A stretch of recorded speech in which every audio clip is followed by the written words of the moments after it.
Save the plants. More questionable learning coming from public schools, this time in Maryland, where one school district is educating kids on speciesism, which includes oppression against animals and plants.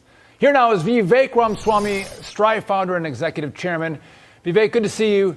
So, Vivek, how do you classify this as education and not indoctrination?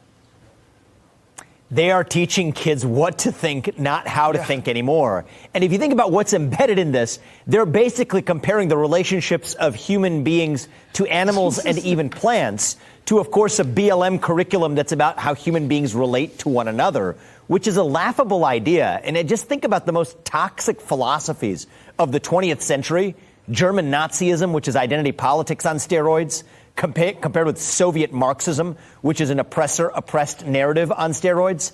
Put them together, and then you get their love child of modern wokeism, which unfortunately has found its way into the American classroom. Yet that's where we are today, and talking about speciesism as a Trojan horse to make kids apologize actually for their race. Why aren't more parents losing their minds about this? Why aren't they protesting out in front of these schools? I think they're starting to. I mean, look at the school board revolution in the last couple of years. I think that parents are beginning to wake up to what their kids are being taught.